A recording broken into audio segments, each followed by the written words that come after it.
Music Interview Corner. Hello from the Music Interview Corner. I am here with SAVATAGE at their Prelude to Madness European Tour, and I have for you Chris. Hi, Chris. Hi, how are you doing? It's great to be here. Thank you for coming to see us today. It's a beautiful day. We've had some really hot weather on this tour, but the last couple of days have been really nice, and today it just feels like a nice, cool breeze, and it's going to be a lot of fun tonight. Thank you so much. Thank you for taking time for this interview, and I'm so excited to see you. And how does it feel for you to be back properly touring after more than 2 decades? Is it like you imagined? You know, it's funny, when we started playing again, it didn't feel like we'd stopped. I mean, obviously the time went by, but the band itself, we just have such a chemistry as friends and people that it just felt like where we were supposed to be. I know when we did our first show in Brazil at the Stadium for Monsters of Rock, I got up on the stage and I was nervous before I got to the stage. And when I got on stage, I felt like I was back home. So it's just, you know, I've been waiting a long time. With me, I never wanted to stop playing, you know, and I always had it in my heart, you know, as a fan of the band and a member of the band, that we would be back doing exactly what we're doing, and we are. So it's a lot of fun. And there's a special thing about your audience these days. There's people who waited 20 years to see SAVATAGE again, and then there are people standing next to them, young fans who were not even born yet when you released your last album. How does it feel? Well, I mean, you see people that saw us back from, you know, say if they watched the band in 96 or 2001, and they may have been 16 or 20 at the show, and now they're bringing their 10-year-old or 16-year-old, you know, child with them. Like you said, people that were not born before. There's lots of fans that didn't have family members that were seeing us. Last night was the first time that we'd actually ever played in Warsaw, and the audience was pretty young. There was a lot of younger heavy metal fans out there, and it's just great to see that the music is living the test of time, and people are really excited to see us back. On July 27th, you played a very special show in Pompeii, Italy, with an orchestra in the oldest amphitheater in the world. How did that feel? That venue is just some place that you always knew of because of the Pink Floyd performance. So when I found out we were doing it, it was really exciting to hear about. I didn't exactly know right away how chaotic the day was going to be or the whole event. I just, you know, at first heard we were playing there, but then as time went on, it's like, well, I think we're going to film it, then we're going to have an orchestra, and there's going to... So it just was a lot of work that was done by everybody involved, from our management to our production to, you know, Al and John Oliva putting together the orchestrations for everybody, and you know, all the rehearsing we did, and then you know, pretty much just that kind of a day where we didn't have a chance to rehearse with the orchestra. The first time we ever played with them was very briefly at soundcheck and on that stage, and it was pretty hot there. So it was just a lot of things built together at once, but in the end it all came out pretty special. What's the craziest or funniest thing that happened during that show or before the show? I don't really necessarily know if anything was too crazy or funny. I mean, like I said, the weather was really hot, so there was like little tents above separate parts of the stage, and you know, just getting to hear the live strings doing sound check, I don't think that's crazy or funny. It was actually very exciting, you know, hearing the girl was sitting there playing the keyboard part for Edge of Thorns on a harp.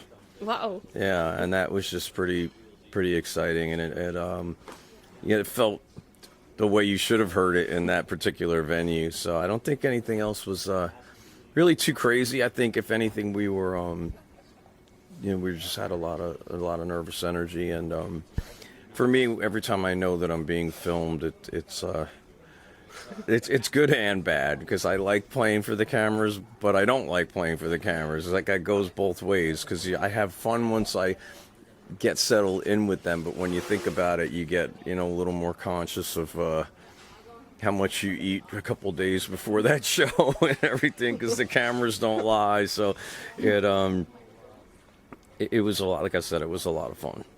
I know the cameras always, they say, put on 10 pounds. Yeah, I think sometimes depending on the lighting too, it could put on more. And then I know just right at the end of the show, the last couple of songs, there was a couple people that wanted to try to get towards the stage because they were seated, and I just yelled to everybody to stand up and get out of their seats, and they all came to the last four songs had more of an atmosphere of a heavy metal hard rock show, so that was pretty fun to let that part of the show come alive at the very end. And you just released Madness Reigns from the Gutter, where we can hear SAVATAGE and you in 1990. How does it feel for you to hear this version of yourself almost 35 years later? You know, it was really exciting for me to listen to that record's mix, because I heard it once the mix was done, and I had not heard it since we did it, really. And that was such a great live band. You know, Chris was such a great guitar player, and I think he really was shining on that record. But, well, it was exciting for me to hear me and him play together with the rhythm guitars really tight, and the song sounded great, and the set list was great, and you just relived the memories from that time. It was a really special time in my life. It was one of my first full tours with the band. It was the first time as official member of SAVATAGE, and you know, I had just turned 21 years old, so I was still pretty young back then, and it was a lot of fun to listen back to that and relive that time. And I feel that Gutter Ballet was also a major turning point for SAVATAGE, where you became more like theatrical and more dramatic arrangements, more piano. You were inside the band at the moment. Could you feel that the identity was changing? Yeah, actually, there was a big creative shift that was happening when Paul got involved with working with the Oliva brothers, because Paul saw right into John and Chris as musicians, you know, and he gave the green light to open up those other talents. And then when Paul would hear John playing something like When the Crowds Are Gone, I remember being in the rehearsal studio and hearing John play it and start singing it, and you just watched the light bulb go on over Paul's head, because he just knew there was something really special about SAVATAGE, that he had to, you know, find the correct way for the people to hear into that, how special the band was. So he, you know, started writing the songs with them, like When the Crowds Are Gone and Gutter Ballet, and it was just creatively, it changed, and incorporating, you know, John's piano playing into heavy metal. There had been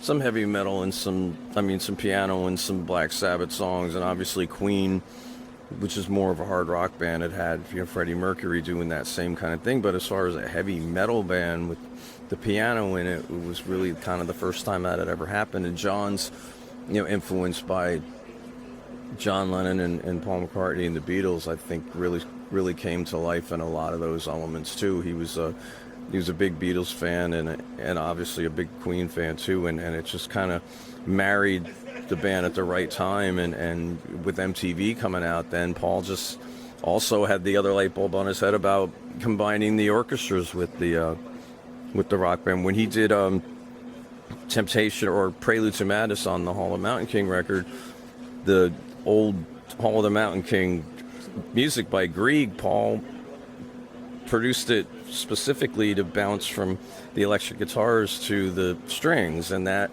whole battle between the ancient history of what Paul said was, you know, the old rock stars like Beethoven and Bach to the new heavy metal is something that he liked to bring alive. And you saw that for the first time in the Gutter Ballet video. We were out playing with a little piece of an orchestra, and then When the Crowds Are Gone video, we had a little piece of an orchestra. So it was just a time where things were changing for the band, and it wasn't like it was anything that the record company was telling us to do. It was just something that creatively we were doing, and something that Paul really believed that would become special, and it did.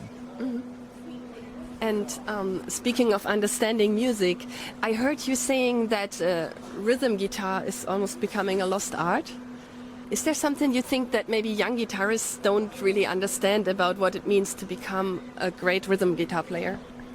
Well, I mean, I started as a rhythm guitar player, so you learned how to be that important piece of the music. If you listen to AC/DC music or old Scorpions, it's like those guitars battle, they work together. They work together in Iron Maiden. It wasn't even necessarily just rhythm guitars, just two guitars. You know, that whole way two guitars work together in heavy metal, which worked with like bands like Accept as well. So I mean, it's funny because in the 90s actually, when corporate music started really taking over hard rock and going into the Seattle side of things, the lead guitar was pulled out of the music. You know, we went from Van Halen and George Lynch and Randy Rhoads to, you know, these songs where if you had a guitar solo in it, people thought it was not necessary. And it's like, well, that's rock and roll music. It was born on the electric guitar. How can you say that? So for me, it's always been, you know, a big part of what I think is important. And when we play the music live, we always really focus on making sure that, you know, the rhythms are very solid. And, you know, as time has gone on, when I've had to take over the role of playing Chris's old lead guitar stuff, you know, that just happened naturally in time from the influence I had from him as a player and through all the years I played guitar. But I always had a good root of being a rhythm guitar player, and that's why I got into Savatage in the first place, because that was my job when I first joined. And speaking of Criss Oliva, are there still things that he taught you as a guitarist that you consciously still hear in your own playing today? You know, he kind of taught me to play aggressively and creatively at all times. Like, he never did the same thing twice. And his playing was he was a very timid, like quiet kind of a person, but his guitar playing was very ferocious. And I think that I picked up a lot of that from him, about that ability to put that aggression into the playing, you know. And it took me a long time to really develop the confidence in the playing, because he was very confident what he did, and for very good reason. He was one of the best heavy metal guitar players ever, and it's like, you know, I can only imagine what he would have been able to do if he had lived past 30. But you know, I would just watch him, you know, and I saw how his hands were moving, and I still use the pointed metal guitar pick for all these shows that I do with Savatage, because the guitars sound different with that pick. It makes the sound happen. And now on this tour, Al is more of the musical director, right? And you are taking over guitar solos, also solos that were originally done by Criss. When you play his music decades after he's gone, does it almost feel like having a conversation with him? It's funny, when I play it sometimes, I think that some funny little things will happen, like a string will break or something when I'm doing a part by myself, and I think that sometimes he just does it so he can laugh down at me for fun. But I think that he's got to be pretty happy with the way that the fans are hearing what I do with his playing, because I try to be as true as I can. You know, I'm never going to be him, but I can show how much I cared about him and how respectful I am for his playing, and show how important I think it is to the music by what I do on stage. Mm-hmm. I want to talk about Wilbur the Metalphant. You have Wilbur the Metalphant. So if every member of Savatage, if the others would all also have this metal animal mascots, who would get which animal? I don't really know. You know, it's just so funny because everybody's got different personalities, and I don't think you would ever see Al have one, you know. I think that everybody's a little bit different. I think I'm probably the only one that is, I don't want to say weird, but as not intimidated by the fact that people can look at you like it's kind of crazy. But so it's like I walk around with them without any kind of problem. It's like, and it's funny because you see what Zakk Wylde does with his like Ultimate Warrior dolls and stuff like that. And I think it's just like it gives you a way to calm your nerves and to have something out there that takes a little bit of the attention away. I don't like photos really that much, and so I just let Wilbur take them. And he does a lot of good things for charity, and yeah. So I really don't know. You know, it's Apollo and Sean, or they would probably take just about any animal. Just to get one? Yeah, just to get one. And I don't think you'd see Jeff doing it. He's definitely not that kind of a guy. And Johnny Lee would, maybe if it was a stuffed beer can, he would walk around with that. But, and Zach is Zach. He's his own living stuffed animal, so he doesn't need to bring one. Oh, that's so cool. I can't stop looking at your bracelets, because I have some crystal bracelets too. Do they have a special meaning to you? Well, I just got these because it was the amber was the color that was in Warsaw, and my family on my mom's side was Polish, so I just thought they were really cool. They're beautiful. The one with the elephant and the other one, I actually bought this one in Turkey because I'd never been, and I just wanted to have something from Turkey, so I got that. And this was just, the other one was just a gift from somebody that had the elephant on it. And I thought the amber ones were really cool. And a lot of people are speculating about new music from Savatage. So with albums like Gutter Ballet and Edge of Thorns, how is it possible for you to create new music without recreating the past or like deliberately running from it? Well, the whole thing is we never really wrote for any specific type of song or music, and so we're not really trying to recreate the past. The only thing Savatage ever tries to do is recreate new Savatage songs, and I think as long as the core of the heart and soul of the music is there inside of us when we write it, it's what's the important part. As members of the band, we're all fans of the band as well, and we know what we like playing. Not just what we want people to hear. When we write songs, we write songs that we enjoy playing live as well. So it's just a combination of that. And John has a lot of songs, and I've been writing, and Al's been writing, and Zach's been working with John on it. And we're all trying to channel the energy from the influences we had from Paul too, to just make sure we create the best Savatage record possible. I mean, we always had a formula on the record that it wasn't necessarily to get a specific kind of music, but when you have 10 songs, you're like, okay, well, it's like in your head, there should be a ballad, there should be a fast song, there should be a slow song, there should be, so you just try to fill all these little pieces. So when you do it, you're kind of like, well, this song is similar to, it would go into a list of like 3 or 4 songs that would possibly fill that spot, and then at the end of it, it's just kind of really a battle for which songs are better. It's not which songs we are trying to put there. I mean, if we wrote 10 Edge of Thorns, they would be on the record. It's just if they were all the best songs. But if it wasn't that way, they wouldn't make it. Just because the song has a keyboard intro and maybe similar doesn't mean it's going to be a great song. So we just try to write the best songs we possibly can. And I would also like to talk about Trans-Siberian Orchestra, because I feel Savatage created the musical language that then became Trans-Siberian Orchestra. After being for so long in Trans-Siberian Orchestra, is this now coming full circle? And do you take something with you that changes your approach to Savatage now? Well, that all stems out of Paul, because I started working with Paul O'Neill when I was 17, and he had the arrangement of Christmas Eve Sarajevo then. And like I had mentioned before about the battle between the classical world and the rock world, and Paul was a huge Broadway fan, and he, had basically worked on inventing like a rock theater type of music when we started doing Streets, and that part of him really was what was TSO. I mean, that was Paul's baby, and Savatage just happened to be a tool at the time that was working with him, and some of those elements were coming out. So if you listen to the records like Dead Winter Dead and Streets, and you listen to some of the ballad songs like The Believes and things like that, you hear those elements in that music, but a lot of that happened to be, like I said, what happened to be inside of Paul's vision of what TSO was. And Paul loved Savatage. He was a huge fan of the band, and at the time when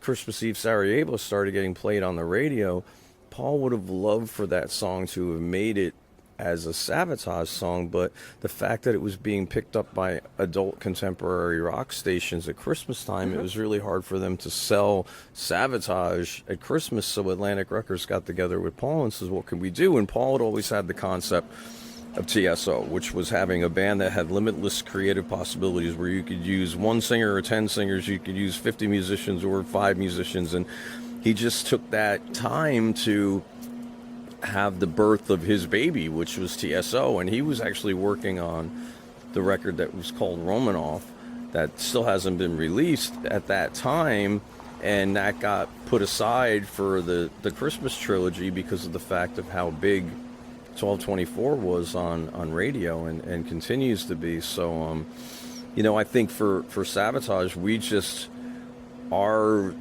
type of the hard rock music, whether it be the ballads or the instrumentals like Mozart and Memory or Madness, that those were just parts of the elements that were in the creative engine of TSO, because Paul was writing with John and working with Bob Kinkle and me and Al and things, and it's just that whole creative engine was the same, but the big light bulb behind all that stuff, to get that particular thing to where it was, that whole vision was Paul. So we're just all, running his brilliance full circle. I think the ability for him to have been such a magical producer and writer and visionary, he made a lot of really impossible things happen, and it's just because when he saw something, he wanted to make it happen. I know when we were working on Wake and Magellan, the TSO record, the first one wasn't even out yet. Then I had a discussion with Paul about something, and he was like, now when TSO headlines arenas, and we haven't even released the record yet, so that's how his vision was of that, and how, driven he was to get that to where it was. And, there's not a day goes by that we don't miss him or we don't miss Chris, but we try to keep their legacy and their music alive through what we do with both TSO and Savatage. I saw Trans-Siberian Orchestra in December 2019 in Ontario, California, in the Toyota Arena, and it was really, really beautiful, really touched me. Yeah, it's such a different show. There's so much of everything in there. You go through the storyline to the incredibly huge production, and you try to explain to people what it is, and I tell them, like, the only way you can figure out what it is to go see it live. You can't explain it. You have to go see it. Oh yeah, and maybe one last question. Decades ago, you mentioned the song already, Savatage wrote When the Crowds Are Gone. And now, after being away for more than 20 years, you come back and discover the crowds are not gone at all. They're still here, all waiting for you. How does it feel?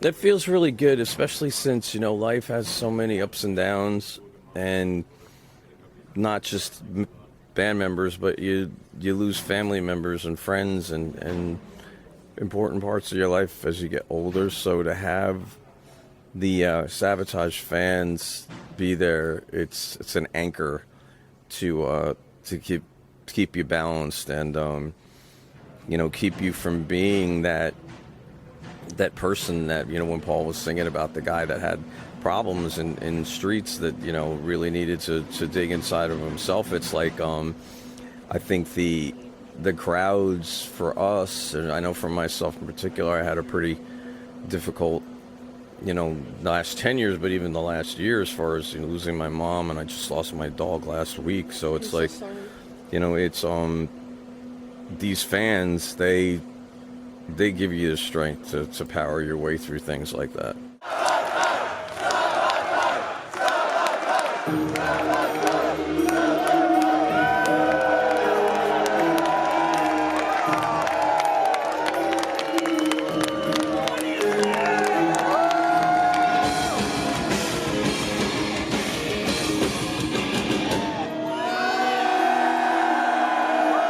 Thank you so much for this beautiful interview, Chris. Thank you. Thanks for talking to me.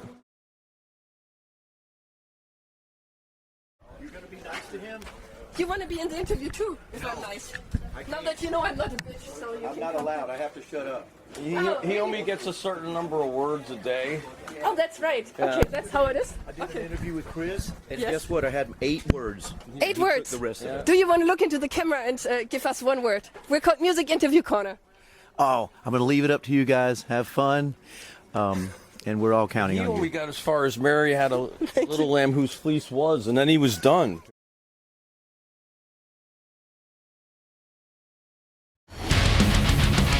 Music Interviews Corner.